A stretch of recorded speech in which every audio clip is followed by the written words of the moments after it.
حاجی جب جاتا ہے تو جانتے ہیں وہاں دیوانگی فقیرانہ زندگی لے کر جاتا ہے، درویشانہ ماحول لے کر جاتا ہے۔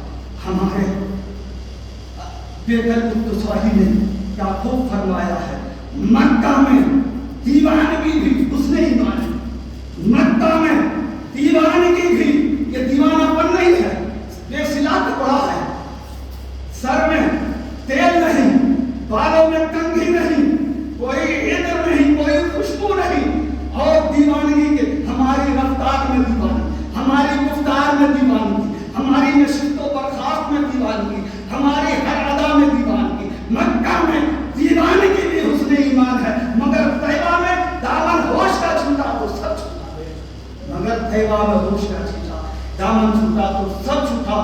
اس لیے یاد رکھو ہم سب اس انداز سے جب جائیں تو ہمارا یہ پاؤں جو اٹھتا ہے ہر قدم پر ایک روایت میں 10 نیکی ملتی ہے، 10 گناہ معاف ہوتے ہیں، 10 درجے بلند ہوتے ہیں، اور ایک روایت میں ہے کہ 70 نیکی ملتی ہے، 70 گناہ ملتے ہیں، 70 درجے بلند ہوتے ہیں جب ہمارا یہ قدم اٹھتا ہے۔ تو حج کرنے کا مقصد کیا ہے؟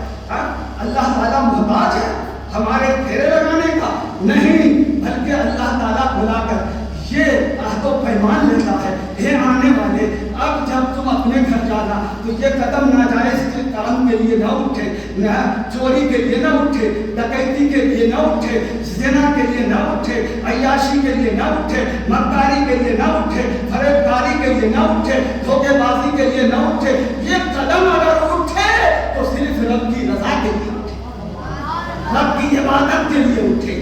یہ ہاتھ شیطان کو کنکریاں جو مروائی جاتی ہیں، اس کے پیچھے حکمت لاجک یہ ہے کہ سنو، ان ہاتھوں نے جو اب تک ظلم کیے ہیں، انیائی کیے ہیں، پاپ کیے ہیں، اور کسی بھی کمزور کو ان ہاتھوں نے ستایا ہے، عہد کر لو اب یہ میرا ہاتھ اگر اٹھے گا تو شیطان کو مارنے کے لیے، شیطان کی ذریت کو مارنے کے لیے، نفس امارہ کو ختم کرنے کے لیے،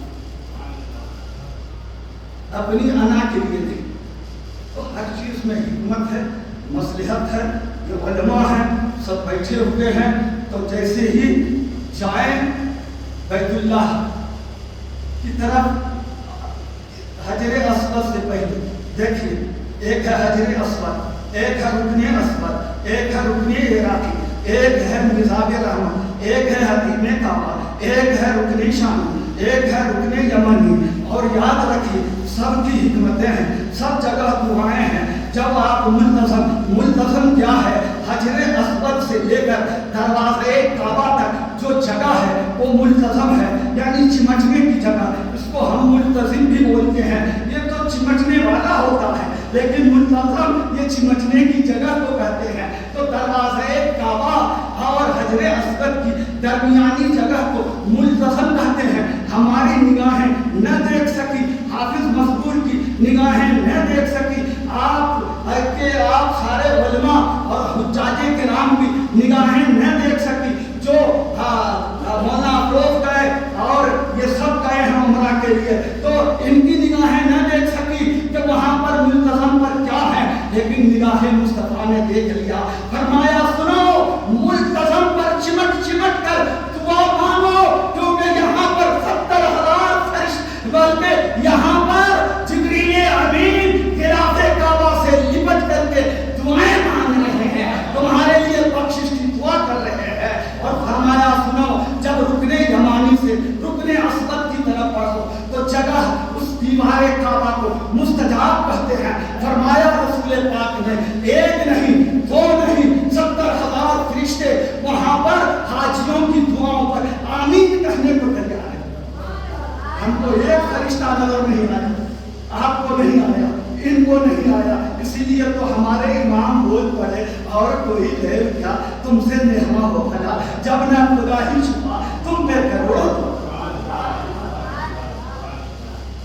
تو یہ رکن اسود سے چلے رکن عراقی، رکن شامی، جب مزاب رحمت کے سامنے جاؤ تو خدا کی قسم وہ رحمت کا پرنالہ ہے، وہاں جاؤ دعا کر لو، اللہم اذلنی تحت ظل عرشک یوم لا ظل الا ظلک لا ولا باقی الا وجہک، آپ واسقینی من حوض نبیک محمد صلی اللہ علیہ وسلم لا اسمع بعدہ ابدا۔ اے خدا، جب قیامت کے دن کسی چیز کا سایہ نہ ہوگا، مولا تیری ہی ذات صرف باقی رہے گی۔ اے مولا، قیامت کے دن تو اپنے عرش کا سایہ میرے اوپر کر دینا اور اپنے محبوب کے حوض کوثر سے ہمیں سیراب کر دینا، اور ایسی سیرابی مجھے کرنا کہ جس کے بعد پھر کبھی جنت میں بھی پیاس نہ لگے۔ یہ دعائیں اگر ہو تو اس کے بعد آپ حتیم کعبہ کے اندر سے آپ نہیں، حتیم کعبہ حقیقت میں اندرون کعبہ ہے، پر بنائے غربت وہ جگہ باقی رکھی گئی۔ سوچئے، اور آج تو ہم حلال اور حرام کی تمیز نہیں کرتے، مسجد خدا کا گھر بناتے ہیں، نہ حلال کی تمیز نہ حرام کی۔